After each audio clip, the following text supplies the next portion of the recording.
pessoal, boa noite. Estamos aqui em mais uma live de lançamento do livro Oncologia Integrativa, um novo olhar para o câncer. E hoje vou contar com uma presença muito especial, o Dr. Aldo. O Dr. Aldo é dermatologista, ele é autor do capítulo sobre a pele e as terapias do câncer. A gente vai falar sobre muitas coisas legais, muitas coisas que todo mundo gosta de saber, né? A gente vai falar um pouquinho sobre o que é a quimioterapia, o que a terapia-alvo causa na pele, de toxicidade. A gente vai falar um pouco sobre os procedimentos, né, para melhorar a autoestima da mulher, procedimentos para rejuvenescimento. A gente vai falar um pouco como a gente construiu esse livro, qual foi a ideia do livro, né? E o Dr. Aldo vai contar pra gente como é que ele construiu esse lindo capítulo, que é o capítulo de dermatologia, onde ele conta, ele passa por uma trajetória, né, desde o tratamento até a recuperação da autoestima. Então, o Dr. Aldo vai entrar aqui com a gente. O Dr. Aldo é um renomado dermatologista. Eu trabalhei com o Dr. Aldo há algum tempo no IBCC. E aí a gente se tornou amigo e todas as minhas pacientes hoje eu encaminho para o Dr. Aldo, né, para avaliarmos em conjunto.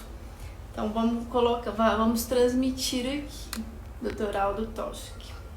Ó, o Dr. Aldo chegou. Oi, como é? Tudo bem? Boa noite, Dr. Aldo. Boa noite. Primeiro, eu gostaria de agradecer sua presença aqui. E aí eu quero que você se apresente para todo mundo que está aqui nessa live, que vai ver essa live depois. Então, se apresenta para a gente, Dr. Aldo, e aí depois a gente começa aqui no nosso assunto. Muito obrigado. Obrigado pelo convite, Vivian. Olha, é um prazer muito grande ter participado desse projeto já vitorioso, né, que você levou com o Dr. Igor, uma ideia muito bacana de dar uma abertura diferente para o olhar da oncologia, né? A oncologia realmente ela precisa se renovar e precisa abrir um pouco os seus limites, né, para outras terapias que possam beneficiar o paciente, né? Muito bacana. A visão de vocês está perfeita, combina muito com aquilo que a gente sempre imaginou, sempre acreditou. E foi um prazer estar com você nesse projeto. O livro ficou muito bonito. Eu vi já os capítulos, só vi em PDF, não vi ainda na mão. Ainda vou pegar, acho que amanhã que vai chegar o meu, né? Amanhã eu vou entregar pessoalmente. Tá aqui, que legal. tá? Obrigado. Que bom. Tá aqui na minha mão. Eu vi o PDF, ficou muito bacana, viu? E queria agradecer muito pelo convite de estar aqui essa noite com você e cumprimentar meus amigos aí. Estou vendo amigos aí dermatologistas e pacientes meus, dona Raquel, a doutora Lígia Mello, olha, tem várias pessoas aqui, a Miriam de Sorocaba, olha que bacana. Obrigado pelo prestígio. Eu divulguei bastante essa nossa live. Sim. Eu acho que vai ser bom. E conta, doutor Aldo, porque tem pessoas, pacientes aqui que às vezes conta onde você exerce, onde é que as pessoas te acham, já no iniciozinho dessa live, para o pessoal te seguir, saber onde que te acha, porque depois da live eu tenho certeza que o direct vai ficar cheio de gente querendo falar. Conta pra gente onde que o senhor exerce a dermatologia, um pouquinho da sua história, aí depois a gente vai iniciar aqui no livro. Bom, a minha história, nós nos conhecemos do IBCC, né? Você trabalhava lá na época, aliás, uma grande perda que nós tivemos foi não poder contar mais contigo, né? Você é uma pessoa espetacular e a gente sempre dividiu muitos casos ali no IBCC. E agora, felizmente, fora até do hospital, dentro dos limites de consultório privado, né? Eu tenho uma atividade lá no IBCC, esse ano aqui estamos com 29 anos de instituto. Nossa! 29 anos atrás eu fui para lá, levado por uns colegas que eram oncologistas, também cirurgiões, e na época o câncer de pele era uma coisa ainda abordada majoritariamente pelos cirurgiões. Eram cirurgiões gerais, cirurgiões oncologistas, cirurgiões de cabeça e pescoço, que não tinham todo o conhecimento, toda a expertise de dermatologia. E a dermatologia estava começando a entrar na área cirúrgica. E eu estava bem jovem ainda na época, né? Tinha saído da residência há pouco tempo, muito animado para operar, e eu comecei a trabalhar com dermatologia oncológica no instituto. Fui muito bem recebido pelo professor Sampaio Góes, o pai, o filho também, Dr. João Carlos, e toda a equipe da velha guarda do IBCC, né? doutor Edson, doutor Andrade, doutor Toledo, mas vou cometer alguma indelicadeza se esquecer de alguém. Mas, e aí nós ficamos lá todo esse tempo, montei um grupo, hoje nós somos 5 dermatologistas lá, e a gente se dedica majoritariamente ao câncer de pele. E as reações adversas que o tratamento de câncer causa, né? Então nós estamos sempre vendo casos no UTI, casos na enfermaria, casos que estão no ambulatório, que vocês encaminham para a gente, tem muitas reações medicamentosas, né? O paciente oncológico é um paciente difícil, porque ele tem muitas drogas envolvidas no tratamento e a gente acaba vendo, abrindo a cabeça para enxergar todos os limites da dermatologia também nessa área. É uma linda história, doutora, e eu não sabia que já fazia 29 anos. E o senhor falou agora de nomes assim que eu tenho muito carinho lá no IBCC, né, que eu me lembro com muito carinho. E agora, vamos então para o capítulo. O capítulo do doutorado, gente, é o capítulo 16. E ele começa com uma frase, né, da Clarice Lispector. Ele fala: vaidade e autoestima, cabelos negros e um vestido azul, de frente à penteadeira, bonita apenas pelo fato de ser mulher. Então, conta pra gente, como é que foi a construção desse capítulo e o que o leitor pode esperar desse capítulo, que foi escrito em linguagem para pacientes, para familiares. Esse livro não foi escrito em linguagem técnica, a gente traz informações técnicas, mas ele é em linguagem simples. Então, conta como é que foi a construção desse capítulo. Então, tentando seguir sua orientação, né, de chegar o mais próximo do paciente, né, eu acho que me inspirei em todo esse tempo de vivência, de convivência com os pacientes, né, e de perceber o quanto a autoimagem do paciente oncológico fica afetada pela doença, né. Já de cara a pessoa tem um choque emocional pelo diagnóstico em si, e depois vem as mudanças físicas, né? Então, mudança de peso, perda de cabelos imediata, né? A pele muda de textura, um ressecamento danado na pele, das mucosas, e isso cai a sobrancelha, cai em cílios, quer dizer, a pessoa, de repente, ela passa a não se reconhecer. E eu vi muitos casos impactantes ao longo de tanto tempo, de meninas jovens, a gente vê lá tantas moças jovens que passam por câncer de mama, câncer de ovário, e outros tumores também de outras linhagens, e que de uma hora para outra tiveram a sua juventude interrompida, né? E a juventude e a vaidade é inerente ao ser humano, em qualquer idade que seja, hein? Em qualquer idade. Ainda mais numa mulher jovem, né? Então, você pegar uma mulher, hoje nós temos várias pessoas, inclusive temos pacientes comuns aí, pessoas na faixa de 30 a 40 anos agora, recentemente, que estão, né, tiveram que aterrissar em pleno voo, né? Estavam voando alto e de repente tiveram que parar a vida delas para se tratar, e isso muda muito a qualidade de vida, né? Então eu fui pensar nisso, então eu tentei ligar os aspectos de vaidade com a necessidade de vencer a doença e com o impacto que isso traz. E aí eu tentei romancear um pouquinho, fui buscar algumas inspirações, né? Então eu achei algumas frases bacanas e tentei lembrar de alguma coisa que eu já tinha lido. Tentei colocar isso dentro de uma linguagem mais palatável, né, para as pessoas. Exatamente. Aí vem aqui um pensamento, né, de Cícero: o rosto é o espelho da alma. É exatamente isso. E hoje a gente vem falar disso. O rosto é o espelho da alma e da recuperação da autoestima. Primeiro, vamos falar um pouquinho sobre o que o câncer causa de toxicidade na pele. E aí depois, vamos deixar para o finalzinho os procedimentos de rejuvenescimento, que é a recuperação da autoestima, que as pacientes oncológicas e os pacientes também podem fazer. Só tem que achar o momento adequado, né, no intervalo do tratamento ou após o tratamento. Mas podem fazer, né, doutorado, esses procedimentos também. Claro, claro. Sem dúvida, sem dúvida. Então, vamos falar um pouquinho das reações, né? A gente tem aqui, vou citar algumas que estão aqui no livro, mas vou dar alguns spoilers, o doutorado vai desenvolver o assunto aí. Então, da alopécia, que é a perda de cabelos, o doutorado já falou bem, né? E aí vem uma pergunta: como tratar esse cabelo depois da quimio, doutorado? Porque as mulheres faz a quimio, acabou a quimio, quando começar o tratamento com loções, como é que é esse tratamento aí depois que termina aqui? Então, uma coisa muito legal, acho que é um avanço interessante, foi já justamente a criopreservação. Então, você, para aquelas pessoas que se importam muito em ficar calvas, talvez não ter uma alopécia definitiva. Então, o tratamento com aquela touca térmica que evita que o cabelo caia totalmente pode ajudar bastante. Já é alguma coisa. Para aquelas pessoas que vão ficar calvas completamente, uma vez terminado o processo de quimioterapia, quer dizer, você tem um período de cessação de atividade mitótica nas células do bulbo germinativo do cabelo. Então, aí a partir desse momento, e uma vez que você não vai usar mais medicamentos citotóxicos, então você começa a criar um processo de bioestimulação. E a gente usa as mais variadas combinações, né? Vitaminas tópicas, alguns cremes, quando o couro cabeludo está muito liso, alguns cremes que são rubefacientes, algumas substâncias que aumentam a vasodilatação local, quer dizer, no sentido de aumentar o metabolismo. Às vezes usar algumas vitaminas também por via oral, pode ajudar. Né? Não é difícil lidar com o paciente normal.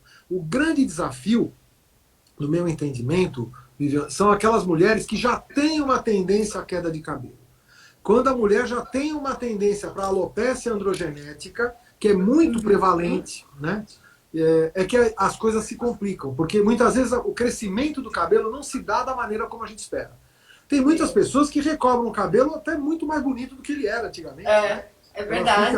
Ela volta muito bem. Você deve ter visto muitos assim. Sim, e outras mulheres não. Outras mulheres não vão ter esse cabelo mais e elas vão entrar, principalmente aquelas que vão ter que fazer o uso de anti-estrógenos, né, de drogas antiestrogênicas, elas vão entrar numa menopausa precoce. E isso vai trazer um impacto negativo e o cabelo talvez nunca mais será o mesmo. Aí é que você tem que ter toda a arte e tem que lidar com drogas que inibam a ação androgênica dos medicamentos e fazer um tratamento de alopecia androgenética. Quer dizer, que não é mais aquela alopecia, o eflúvio anágeno que nós temos na queda de cabelo. Vou falar um pouco mais simples, tem vários médicos, eu estou vendo alguns colegas que são médicos aqui, então, mas eu vou falar um pouco em termos mais leigos. Então, a quimioterapia causa uma queda temporária chamada eflúvio anágeno. E existe um outro eflúvio, que é o eflúvio telogênico ou androgenético também muitas vezes, que é pela queda genética mesmo de cabelo, que é por conta dos hormônios. Então aí você tem que dosar e ver em que momento você vai tratar isso. São vários tratamentos diferentes. Né? E a gente tem tido bastante resultado. Hoje tem algumas técnicas também com estimulação por laser, tem algumas técnicas de infiltração de certos fatores de crescimento tecidual no bulbo do cabelo. Então, os casos mais difíceis é que a gente acaba tendo que se dedicar mais. No geral, uma loção de minoxidil e tal, a gente consegue recuperar bem o paciente. E aquele cabelinho, uma dica que eu sempre dou para os pacientes, é aquele cabelinho fininho que vem mais no começo, ele é muito frágil, ele não tem uma cutícula bem definida. Então, cuidar e usar shampoos bem suaves. Porque às vezes a pessoa usa o shampoo inadequado e acaba piorando um pouco a saúde desse cabelo muito frágil inicial. Né? Perfeito. Então, ele explica pra gente, é uma curiosidade muito comum, né? E as pessoas perguntam, por que eu tinha cabelo liso e depois que eu fiz a quimio nasceu ondulado em algumas partes? Por que acontece isso da mudança da textura dos cabelos depois da quimioterapia? Então, normalmente esses casos acontecem quando a pessoa perde o cabelo e ela tem que fazer bloqueio hormonal. O bloqueio hormonal, ele afina o cabelo. Ele aumenta o nível a estimulação androgênica do cabelo, e se a mulher tiver uma tendência para alopecia androgenética, esse cabelo vai ficar mais fino, mais delicado e mais encaracolado. Então, às vezes, ele vai ficar muito fininho. É o que acontece, inclusive, com homens. Com o passar dos anos, o homem também vai ficando com o cabelo mais fino ao longo do tempo. É uma senilidade do cabelo.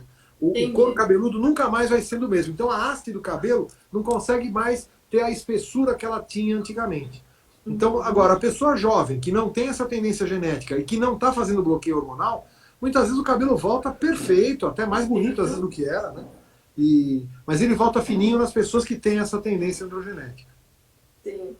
Agora, vamos falar um pouquinho de certas drogas que são fototóxicas, né? O que que é isso? Causam uma reação de fotossensibilidade. E é exatamente por isso que a gente recomenda que o paciente está fazendo tratamento quimioterápico, oral ou venoso, não se exponham ao sol, hidratem bem a pele, porque podem existir reações de fotossensibilidade. E aí eu queria, Terara, que você desse orientação a respeito, né, das reações. O que é uma reação de fotossensibilidade? Quais são os cuidados que um paciente deve ter com a pele ao iniciar um tratamento de câncer? Pois é, o termo proteção solar e o termo toxicidade solar é inadequado, porque o problema não é a luz do sol, porque a pessoa não está na praia, ela não está andando na rua sem proteção, ela usa o chapéuzinho, ela usa uma touca, você vê que ela está protegida, mas ela está exposta à luz. O problema não é a luz solar, é a claridade do dia. A pessoa está em home office hoje em dia, trabalhando em casa, mas com a pele manchada. Por quê? Porque a janela da sala traz radiação ultravioleta A, e essa radiação ultravioleta A estimula a pigmentação, a melanogênese. Então, quando o paciente está em quimioterapia regular, várias drogas são fotossensibilizantes. A começar pela básica, que é o corticoide. Quer dizer, o corticoide que todo mundo toma dentro do coquetel da quimioterapia é já o fotossensibilizante primeiro que existe, né? Então, a pele fica muito mais propensa a produzir melanina. Então, esse estímulo não precisa tomar sol. É a luz. Por isso que a gente recomenda que a pessoa se proteja da luz. Ela tem que ficar, passar protetor logo cedo, quando acorda, mesmo para ficar dentro de casa. Pode estar lavando um pires na cozinha, de frente para a janela, e aquela luz da janela da cozinha já ser suficiente para manchar a pele. Então, e existe diferença, doutor Aldo, dos protetores, se a gente usa aqueles protetores com cor ou sem cor, ou só o fator é suficiente? Né? Quais são os protetores adequados para o paciente usar em casa e aqueles para usar fora de casa, né? Quando vai realmente se expor ao sol? Olha, não faz muita diferença. Um fator de proteção solar 30 já é suficiente para proteger. Desde que a pessoa reaplique esse produto depois de 2 ou 3 ou 4 horas. Se ela está em casa, se ela aplicar isso logo de manhã e na hora do almoço, e ela aplicar isso 2 vezes ao dia, um fator 30 já confere uma boa fotoproteção. O que existe hoje é que os fatores de proteção além de 30, hoje a gente fala até em fator de proteção 99, 100, eles têm uma proteção UVA um pouco maior. Então, eles justamente defendem mais dessa luz perene, que está o dia todo em cima da pele, que é o UVA. E a pessoa pode, às vezes, passar uma vez só por dia. Então, a vantagem em um fotoprotetor mais alto é só você ter que usar um pouco menos, né? Não ter que reaplicar em algumas situações. A desvantagem, quimicamente, quanto mais potente é o protetor, mais complexo quimicamente ele é e mais possibilidade de reações alérgicas. Então, às vezes a pessoa usa um protetor que arde os olhos, coça, passa a mão perto do olho e arde, irrita, quer dizer, é uma coisa chata. Então, às vezes um filtro solar mais suave, menos potente, é mais suave e irrita menos a pessoa. Entendi. Com cor, os filtros com cor, eles têm uma certa vantagem, porque eles tendem a ser mais físicos, eles têm bastante proteção física. Então, eles têm talcos, pós, de dióxido de titânio, óxido de zinco, que são inertes. Então, eles interagem menos intensamente com a pele. Então, eu até prefiro, às vezes, usar um filtro físico, puramente físico, porque ele é ultra leve, a pessoa passa na pálpebra, passa no rosto, não arde o olho, e não tem problema. O único problema é se ela for querer nadar, se ela quiser entrar, transpirar. Aí ele vai sair mais rápido, ela vai ter que reaplicar mais vezes. Ó, tem umas perguntas que chegaram aqui, doutora. A Anne está perguntando se essas manchas relacionadas à quimioterapia, se elas podem se tornar permanentes e se a luz artificial também pode causar manchas. Olha, podem se tornar permanentes e a culpa não é da luz artificial, hein? A luz artificial, ela é muito pouco responsável por isso. O problema é a luz do dia, é a janela aberta, é a claridade que entra pela janela da sala, da cozinha, é você ir até a feira sem proteção nenhuma. Eu só vou na esquina. Ah, eu só vou no mercado. Ah, eu só vou, né, dar uma chegadinha lá na vizinha. Quer dizer, essa exposição não protegida é que é o problema mais sério. Tá todo mundo colocando a culpa na luz da sala, Sim. mas essa luz da sala não pigmenta a pele, não é ela quem causa o dano. A luz Uhum. azul, completamente azul, ela tem uma pequena ação, vamos dizer, mas o espectro que é fotossensibilizante e que dá melanogênese, que estimula a pigmentação, está dentro do UVA e do UVB. Quer dizer, é radiação ionizante ultravioleta. Quando a gente vai para a luz visível tem um impacto muito menor. Tenho levado a culpa meio injustamente com isso, sabe? Entendi. É. Ó, gente, e essas dicas que o Dr. Aldo está dando aqui na live, ele escreve isso de forma muito prática nesse capítulo. Então, para vocês que querem ler isso que o Dr. Aldo está explicando aqui, comprem o livro já está no nosso link da bio. E uma coisa interessante nesse livro é que a renda, o lucro desse livro, ele vai para a instituição de caridade. A metade desse livro ele vai para o Hospital Santa Marcelina, que é um hospital, né, é referência também do cuidado do câncer.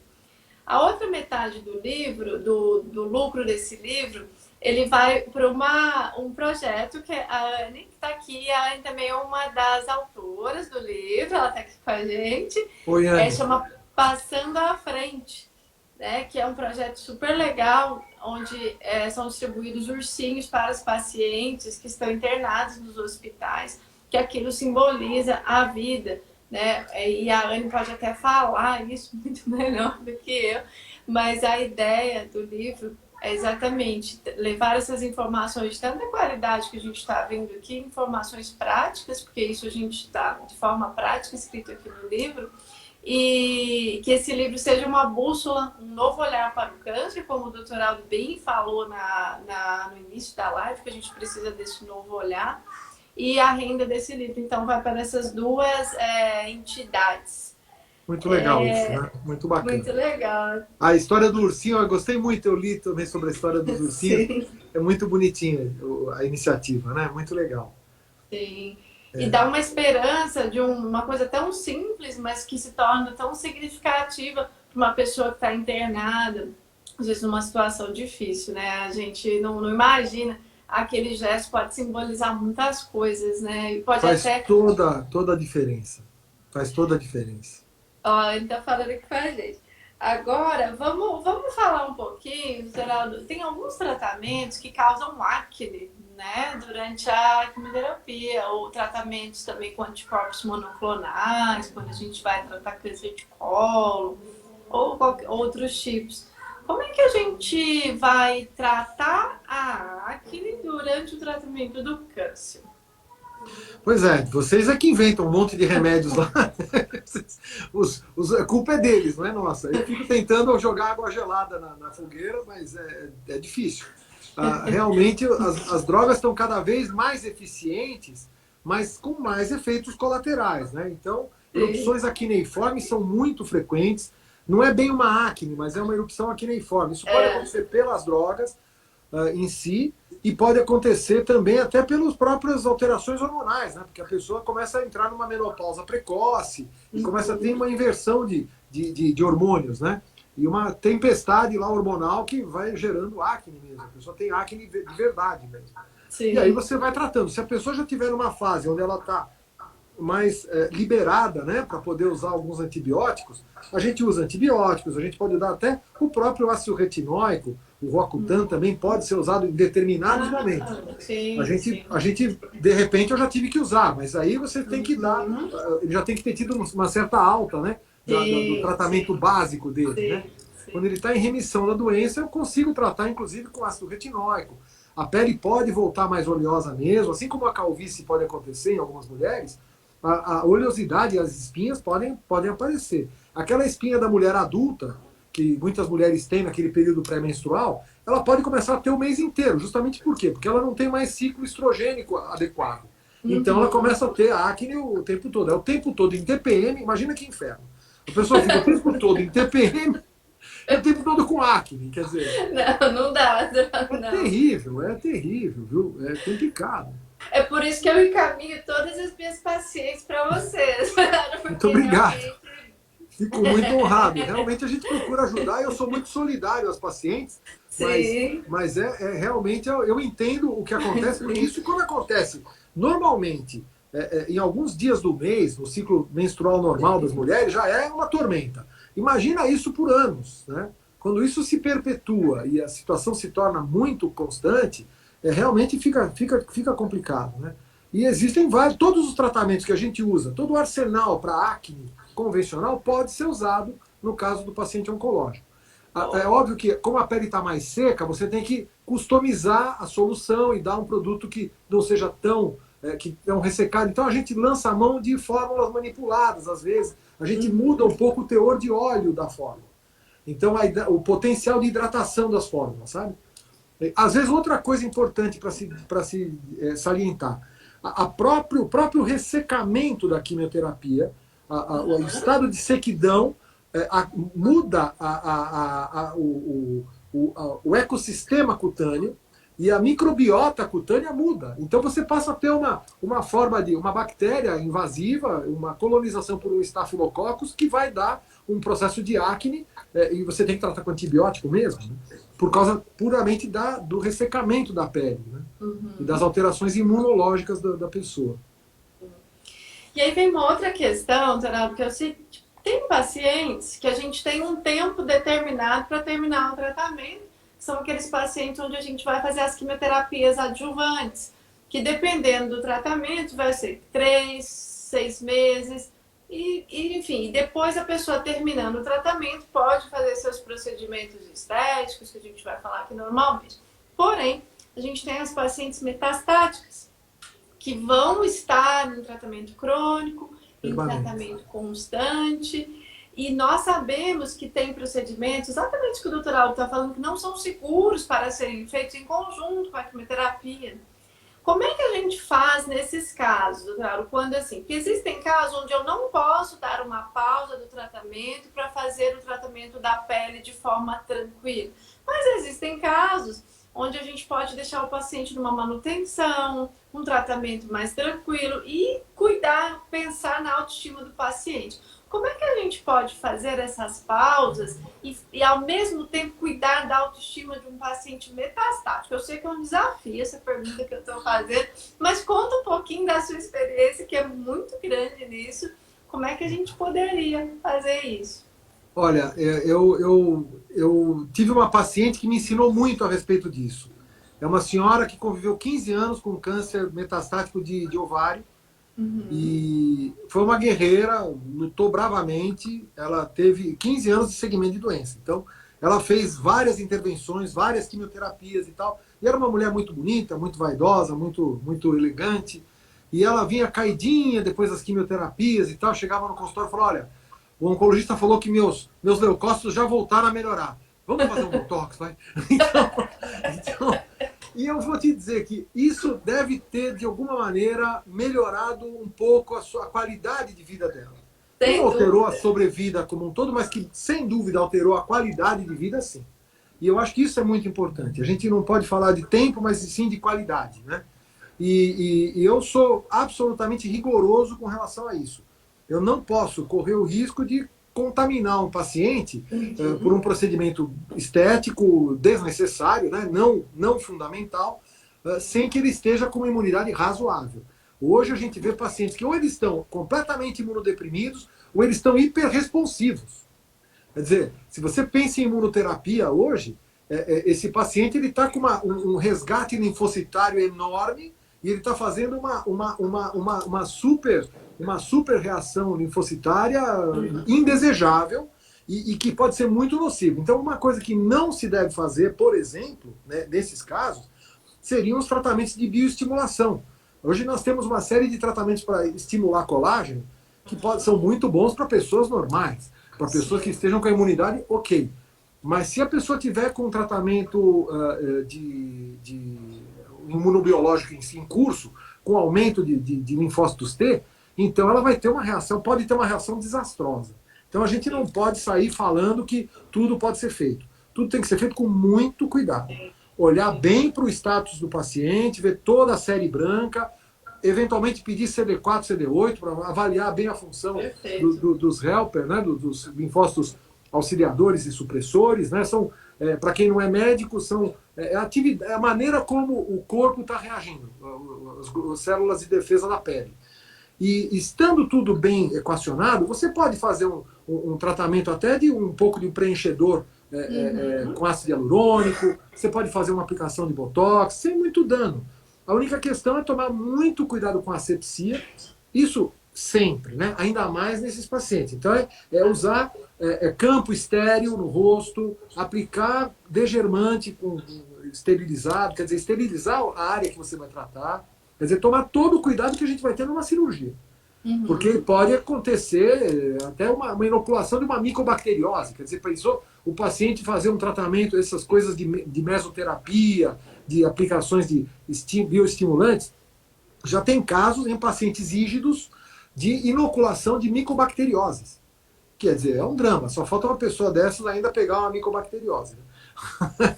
E o mais importante que eu acho é sempre que o paciente estiver fazendo tratamento de câncer, ele tem que ser avaliado por um dermatologista que saiba de estética, mas também que conheça sobre o câncer. É lógico, é lógico. Porque a gente vê, infelizmente, muitos profissionais indicando procedimentos invasivos, que é exatamente isso que o doutor Aldo está comentando, ultrassom, aquele ultraformer, durante a quimioterapia. Então, isso não é recomendável. E é exatamente por isso que a gente faz essa live aqui, exatamente por isso que a gente escreveu, né? O doutor Aldo escreveu esse capítulo, porque, assim, a autoestima é importante, a autoestima tem que ser preservada, só que a gente tem que ter um momento certo de cada coisa, a gente tem que dar uma pausa, e o que o doutor Aldo está falando aqui, deixando bem claro, existe a possibilidade de pausa, onde a gente deixa a imunidade normalizar, onde a gente checa as células de defesa do sangue, onde a gente faz a checagem das plaquetas, e aí sim, no momento adequado, é possível fazer esses tratamentos, né, de rejuvenescimento. E um ponto muito importante que o doutor Aldo colocou são naqueles pacientes que fazem imunoterapia. Nós sabemos que a imunoterapia, ela aumenta o sistema imunológico, diferentemente do que acontece na quimioterapia. Então, por exemplo, um bioestimulador, um preenchedor, ele pode dar uma reação imunoinduzida num paciente que está tomando essa medicação. Por isso que é muito importante você ter a recomendação do seu oncologista para o dermatologista que entenda das duas áreas e manter uma conversa entre os dois profissionais para entender qual é o melhor momento para fazer esse bioestimulador ou esse procedimento. Eu acho que tudo pode ser feito com muito cuidado, com muito rigor, com muita técnica, muita calma. Nada de... Sabe, às vezes uma coisa simples já ajuda a pessoa. Às vezes uma boa hidratação, um creme de ácido hialurônico já ajuda muito. Sabe, a melhor coisa que você faz é não atrapalhar a vida dela. Quer dizer, não criar mais um problema para aquela pessoa, né? Então, e analisar bem o momento que a gente deve intervir.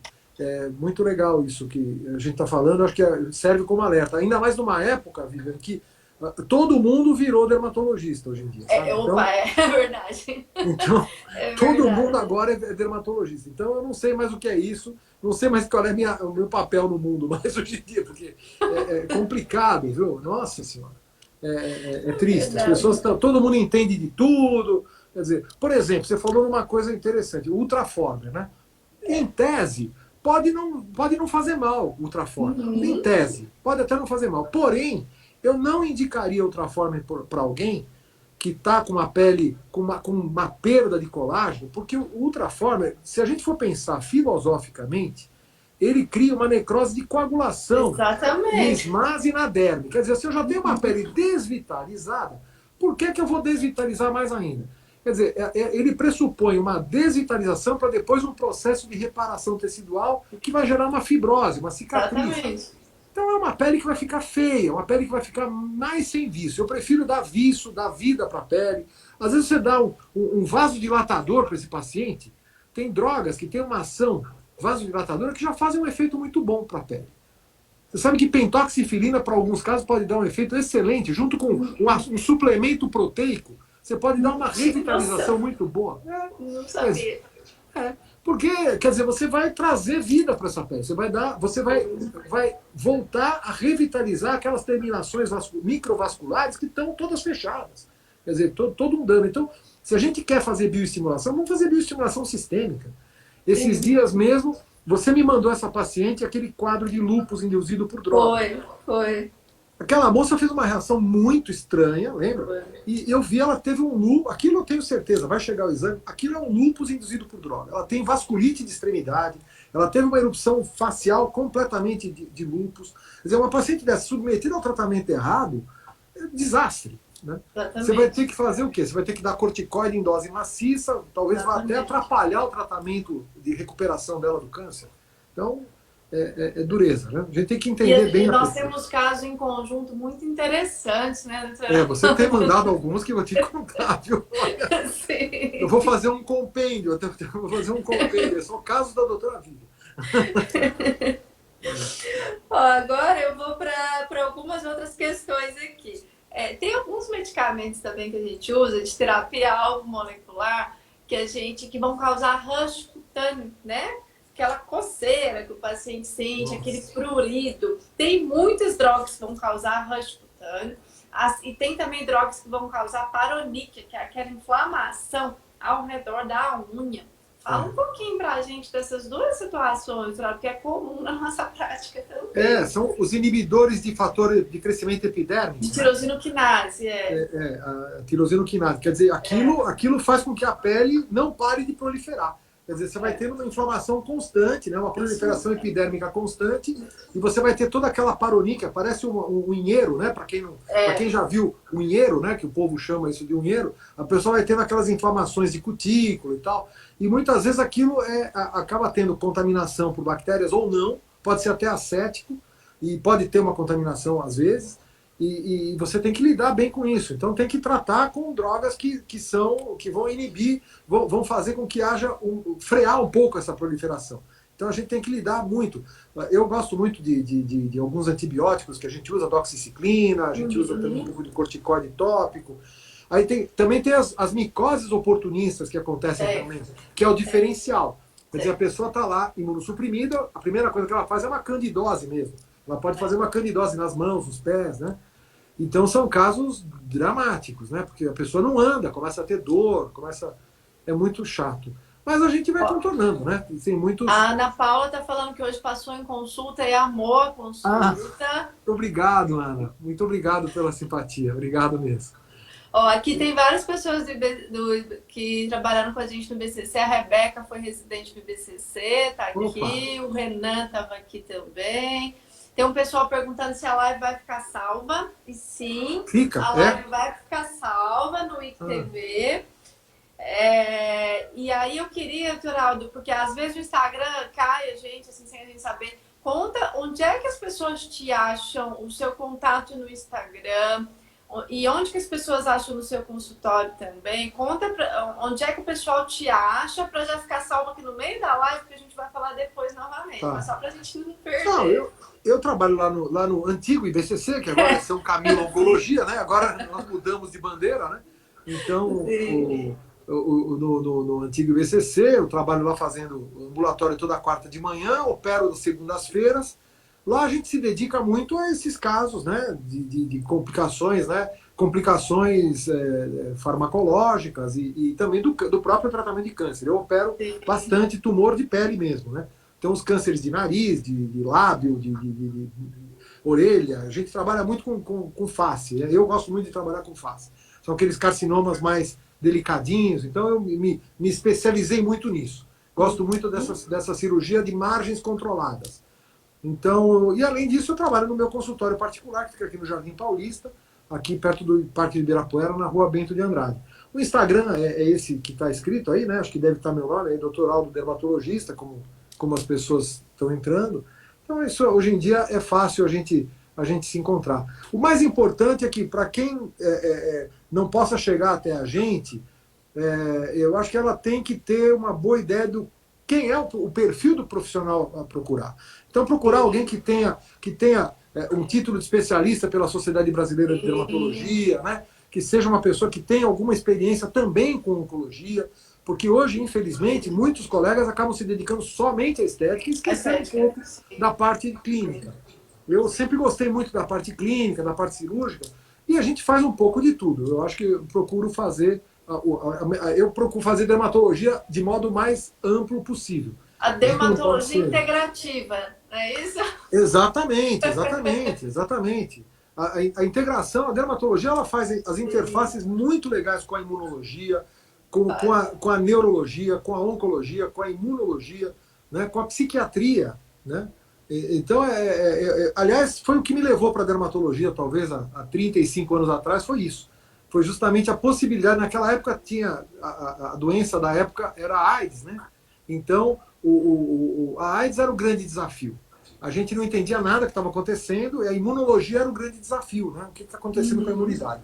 E as doenças dermatológicas eram prevalentes nos pacientes aidéticos, né? Eles tinham um monte de erupções que ninguém conhecia. Os meus ídolos da clínica médica sabiam muito pouco a dermatologia, e aí eu comecei a me aproximar dos dermatologistas e entendi que tinha alguma coisa de diferente, de bacana na dermato. E foi esse o começo de tudo, né? E hoje é uma especialidade multidisciplinar, tem vários ramos. Tem gente que só faz transplante de cabelo, tem gente que só faz estética, tem gente que só faz, sei lá, testes alérgicos. Mas o ideal, o bom dermatologista é o cara que passou por tudo e conhece tudo. Se ele não souber fazer, ele sabe para onde mandar, ele sabe como conduzir o caso. Essa que é a diferença do profissional mais qualificado, né? Sim. E aí não, eu acho que a gente está vivendo, ainda bem que a gente está retornando para o modelo da integração, porque a gente estava numa forma muito fragmentada, né, doutorado? A gente estava fragmentando o ser humano num órgão específico, como se ele fosse restrito àquilo. E a gente tem que ter uma conexão, uma integração. E exatamente por isso que veio esse livro, do qual o Dr. Aldo é autor do capítulo de dermatologia, onde a gente fala sobre a pele e os tratamentos de câncer. Então, mostrando como existe integração, né, de todo o corpo, de todas as especialidades da medicina, assim como quando a gente vai tratar uma pessoa, a gente trata o ser humano, a gente não vai tratar só o corpo, a gente tem que pensar no ambiente biopsicossocial e espiritual daquele ser. E é exatamente isso que a gente aborda, né, nesse livro. Vou mostrar de novo para vocês, que já está disponível. Tem que dar um jeito de mostrar esse livro no espelho para as pessoas verem o título. Pois ele está invertido, ele está espelhando. Ele está invertido porque o celular, ele inverte. Ele inverte, né? Ele tem que botar ele no espelho, né? Mas o pessoal já viu pelo Instagram, né? O livro está muito bacana. O livro está muito bacana. Viu. E aí, doutora, eu estava lembrando de um caso muito interessante que a gente teve lá no IBCC. Foi muito, muito interessante. Uma paciente com câncer bem agressivo, bem diferente. Acho que era um mucoepidermoide.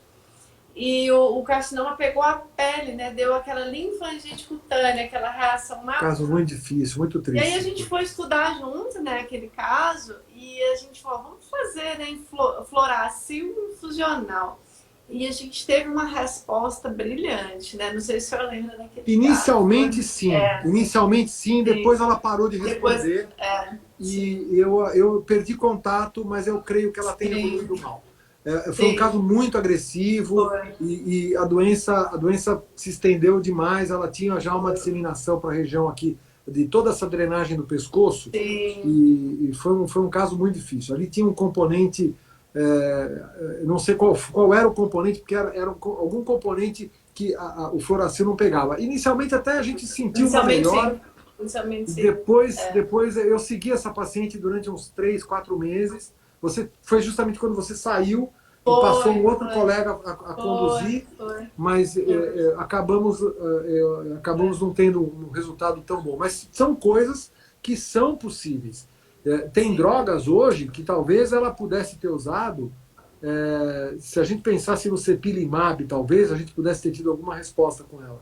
Tem drogas mais modernas hoje que eu acho que talvez pudessem ter sido, talvez ela pudesse ter se beneficiado. Aí também tem a questão do acesso a drogas, né?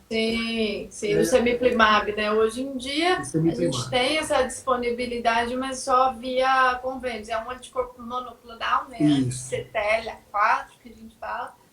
E ainda bem que a gente tem hoje o Semiplimab para um tipo de câncer de pele, tem um outro Vismodegib para um outro tipo de câncer de pele. Olha, Então a eu gente tô está com, tô realmente com, com.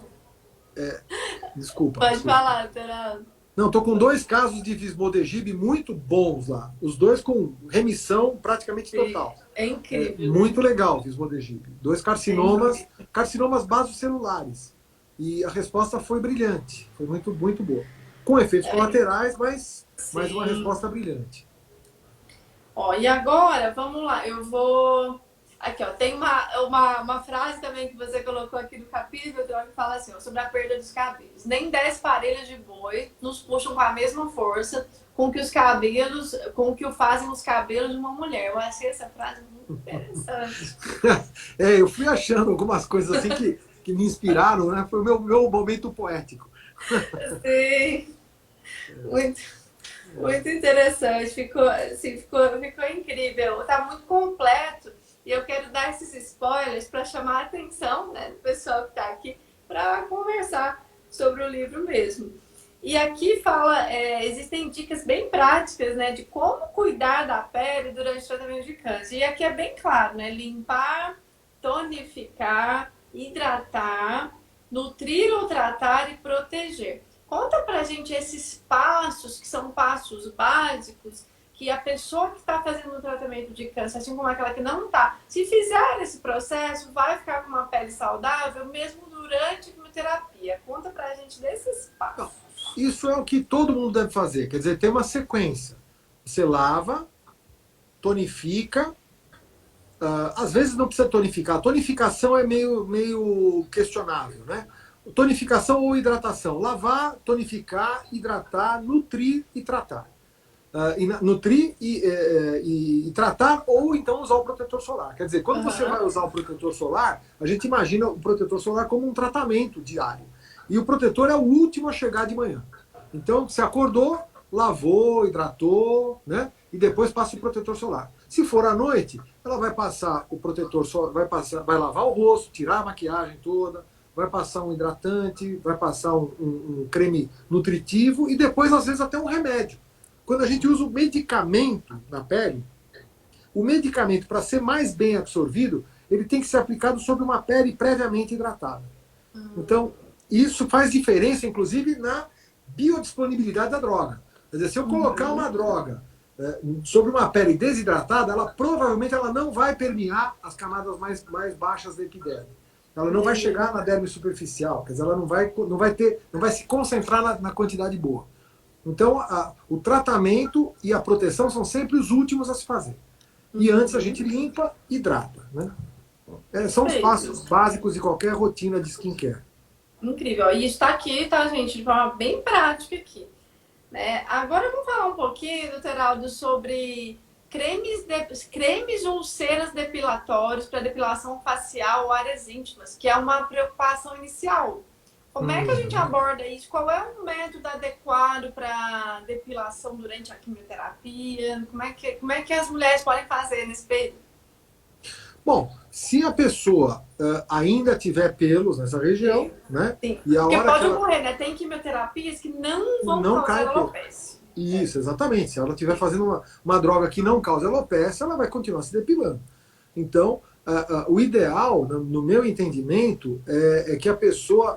Aí tem duas situações. Se o pelo estiver muito frágil, muito fino, eu acho que é mais prudente ela passar uma gilete uma vez ou duas por semana, fazer gilete uma vez para cima, uma vez para baixo, sem raspar demais a pele e pronto.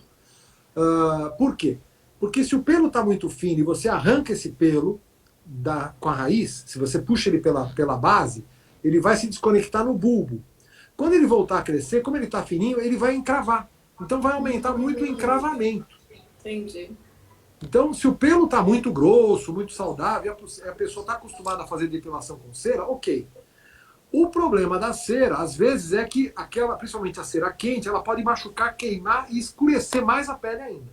Sim. Então, a cera pode causar uma hipercromia mais chata naquele paciente que já está fazendo quimioterapia, já está todo preto, né? Já está toda roxa, Sim. a mão, a vulva, a boca, né? A pessoa vai ficando toda ocre, né? Então, às vezes, a cera pode escurecer um pouco mais.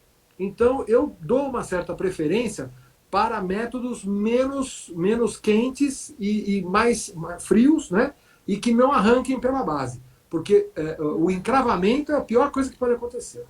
E aquelas maquininhas depilatórias que puxam o pelo, aquilo é bom ou é ruim? Então, é a mesma coisa que a cera. É a mesma coisa, né? Ele arranca pela base. Sim. Aí quando você arranca pela base, o pelinho que vai nascer, ele vai demorar mais para crescer, só que como ele vai estar fraquinho, ele vai ficar encravado. E aí vai criar um outro problema que depois aí o pelo encrava, infecciona, quer dizer, aí vai ter foliculite, pode ter pus, ela pode ter mais pus do que outras pessoas que não estejam, né? Pode ter uma infecção mais séria, fazer uma celulite no local. Então, aí eu já vi também dramas desse jeito, principalmente na região íntima. Já vi muito cisto infectado em região lábio-vaginal, porque as pessoas vão se depilando, pensam que estão como antes, né? Continuam fazendo cera, e aí acaba tendo aquele abscesso. Aí você tem que drenar o paciente, né? E entrar com antibiótico. Então, às vezes é melhor uma depilação com gilete. Ó, agora vamos falar um pouquinho dos lasers, peelings e lasers, sobre como é que, quando é indicado, quando é que o paciente pode fazer peeling ou laser, conta pra gente um pouquinho. O peeling, vamos dizer, quando é que é indicado um peeling, né? Quando a pele está muito grossa ou quando a pele está muito escura. Então, você pode usar tanto para afinar a pele, se ela tiver com acne, tiver com muito comedão, você pode afinar a epiderme através de um peeling, que ele vai quebrar a queratina da pele, ou você pode usar uma substância que vai induzir um clareamento, vai inibir a produção de melanina, vai diminuir a distribuição da melanina na epiderme, tem vários pontos da cascata de melanogênese. E alguns peelings são seguros de fazer em pacientes que estão em quimioterapia. Tem ácidos fracos, como ácido mandélico, ácido glicólico, ácido cógico. São produtos clareadores que dão um efeito muito bom, inclusive em região íntima, axila, que são áreas que as mulheres se queixam muito de escurecimento, né? O escurecimento na região genital, né? Ou mesmo no rosto. Então a gente pode fazer, desde que a pessoa esteja com a pele íntegra, não esteja nenhuma infecção aparente. Você pode fazer uns peelings seriados no consultório, ou ela pode fazer em casa também, a gente ensina a fazer em casa, uma vez ou duas por semana. Então tem várias graduações e não é ruim fazer. O laser, por exemplo, pode ser usado também como clareador. Existem lasers que são muito interessantes para clarear. Aí vem um capítulo toda a parte, né? Quando a gente fala de laser, a gente fala de laser mesmo. E não de luz pulsada. Luz intensa pulsada é uma tecnologia que simula a luz do laser, mas ela não é laser, ela é menos seletiva. Então ela pega uma faixa de comprimentos de onda maior e ela tem um risco maior, ela aquece mais a pele do que o laser verdadeiro.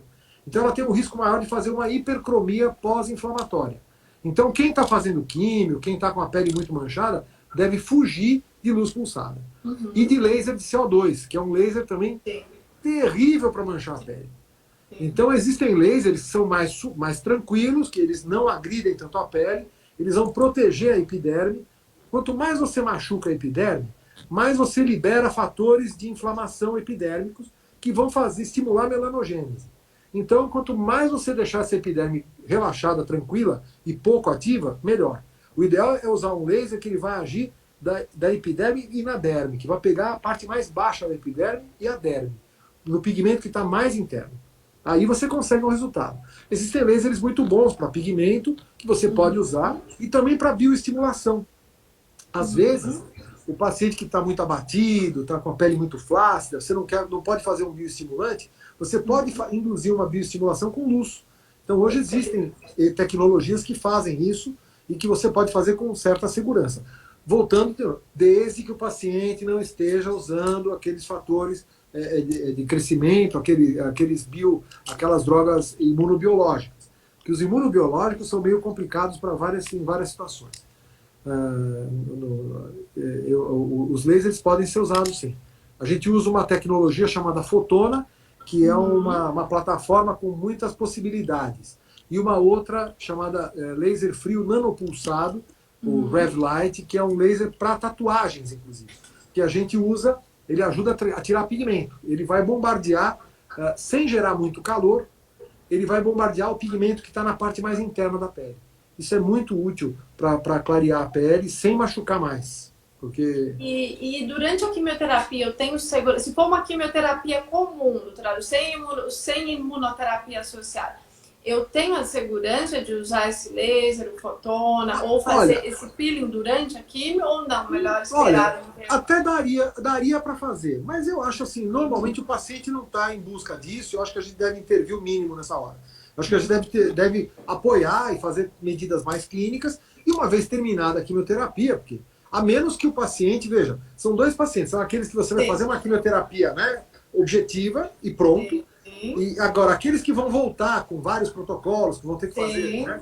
Aí é possível você associar, porque você vai ter momentos em que ele vai estar livre da quimio, que ele vai estar recuperado. E eu estou falando exatamente desse paciente que é metastático, que a gente vai tratar como doença crônica, onde ele precisa manter essa autoestima e às vezes eu não vou poder tirar completamente a quimio, às vezes eu vou deixar um tratamento de manutenção mais tranquilo, mas assim, isso que eu queria saber. É possível, por exemplo, vou fazer uma pergunta bem objetiva, paciente tomando somente fluoracil infusional, porque às vezes a gente no câncer de cólon, por exemplo, a gente deixa uma manutenção com fluoracil e com Avastin. Eu usar esses lasers concomitante ao fluoracil ou um peeling, isso é possível? Pode. O fluoracil é uma droga que pigmenta. O fluoracil ela é fotossensibilizante. Então, realmente, eu acho que um apoio clínico, minimamente clínico, eu acho que já deve se fazer e às vezes até fazer um laser, se o paciente estiver muito incomodado. Agora, é possível sim, não é descabido. Eu acho que é bem possível. Já fizemos em vários pacientes. Agora, então, a gente está chegando na parte final da live. Aí eu vou deixar assim, um gostinho para vocês lerem o capítulo aqui. Tem uma parte que o doutorado coloca o seguinte, dúvidas frequentes, mas o doutorado não vai responder aqui pra gente, não. Se vocês quiserem, vocês vão ler lá no livro. Eles vão comprar o livro, tem que comprar o livro. Senão já lemos o capítulo todo para eles. Exatamente. Então tem dúvidas frequentes. Eu só ler as dúvidas, vocês vão ficar curiosos e vão lá. Com que frequência devo lavar a pele? Uma dúvida importante. O doutorado responde aqui no livro. Preciso reaplicar o filtro solar após o almoço? Dúvida importante. Preciso usar o filtro solar em dias nublados? Onde não fez sol? Tá? Eu acho que a gente até já respondeu isso. Já respondemos, né? Quem prestou atenção sabe, né? Sim. Por que não posso fazer a cutícula e machucar o braço onde removeram gânglios linfáticos? Importante sobre a cutícula. Então, quem ficou curioso vai ver aqui. E eu queria, doutor Aldo, né, nesses minutos finais, que você deixasse uma mensagem.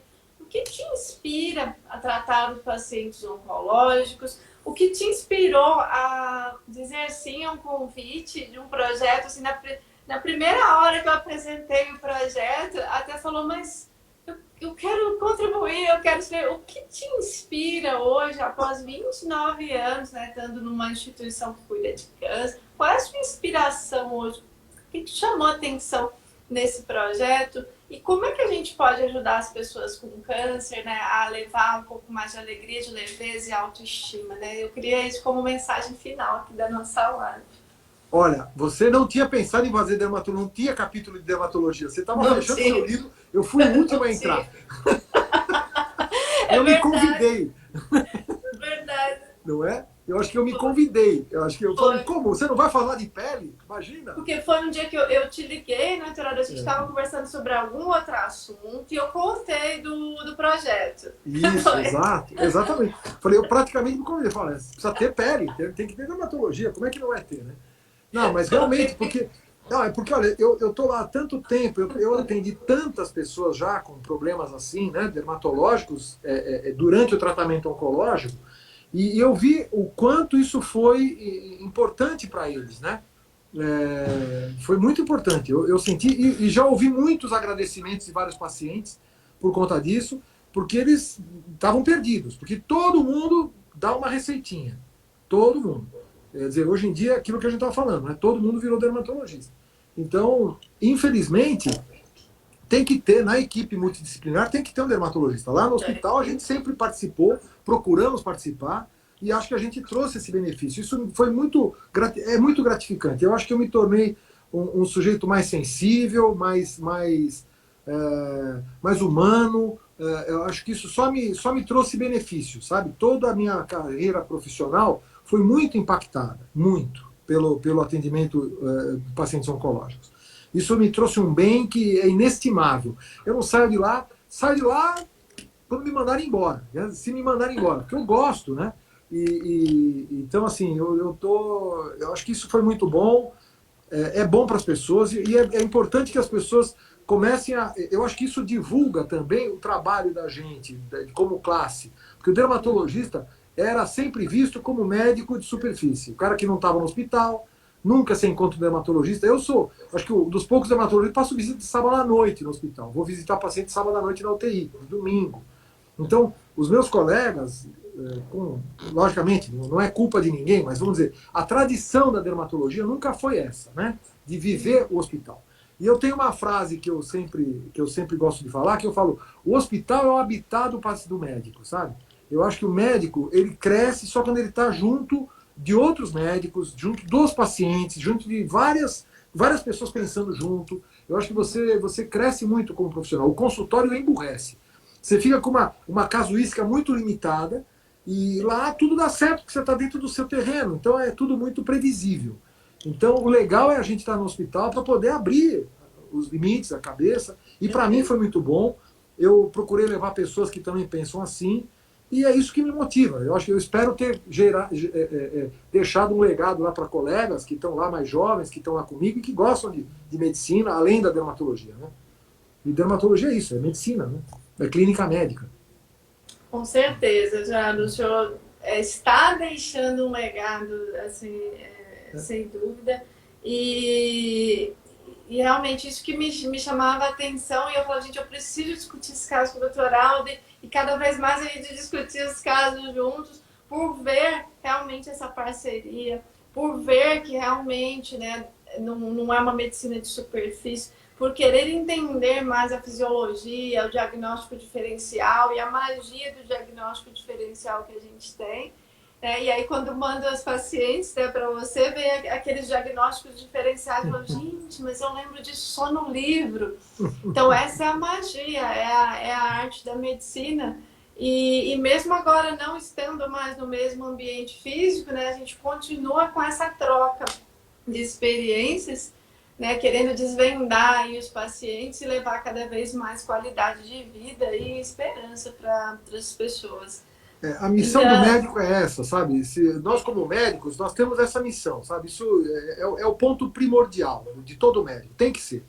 Daí o resto é tudo é secundário, mas eu acho que isso é o que tem que motivar a vida do médico. E assim, esse legado desse livro, né, vou mostrar de novo, Oncologia Integrativa, um novo olhar para o câncer, já está disponível para venda, tá com o link aqui na minha bio. Eu vou deixar depois dessa live também um story com arrasta para cima para vocês entrarem direto no site da Ateneu. Isso vai ficar como legado. Um legado que eu acho que vem num tempo muito... tá de acordo com o tempo que a gente está vivendo, né? Pandemia do Covid, onde a gente está aprendendo a olhar mais as formas, o mundo de uma forma mais integrativa. Que a gente consegue entender que o que acontece do outro lado do planeta nos afeta diretamente. E é exatamente essa visão que esse livro vem trazer. Eu acho que ele vem num momento muito propício. Eu acho que sim. E a tua clínica Trimegisto, eu acho que é uma saída, acho que é uma iniciativa muito bacana, você levar as terapias alternativas mais próximas às pessoas, né? Eu acho que é muito interessante, o Instituto, né? Sim, acho sim. que é muito bacana. Com Parabéns certeza. pela sua iniciativa. Parabéns. Ó, eu quero agradecer, Geraldo, pela presença aqui. Eu quero agradecer por estar aqui no livro. Eu quero agradecer por todos os momentos que a gente compartilhou no IBCC e que temos compartilhado, né, durante esses anos. E amanhã vai receber o livro lá, que eu vou lá entregar. Então, quero te dar um abraço pessoalmente. Vamos tomar um café juntos amanhã. Vai ser um prazer. Perfeito. Combinado. Eu queria também agradecer aos meus amigos que estão aqui. Tem uma colega de turma, Márcia Regina, pediatra, colega doutora Márcia, está entrando aqui. E vários outros colegas que eu já vi. E um abraço a todos. Obrigado por terem prestigiado esse nosso bate-papo. Foi muito bacana ver vocês aqui com a gente. Adriana Belo, minha prima, que está aí também, Dona Raquel. Dona Olha. Raquel, uma querida paciente lá do IBCC. Olha lá, estou vendo muita gente aqui. Obrigado.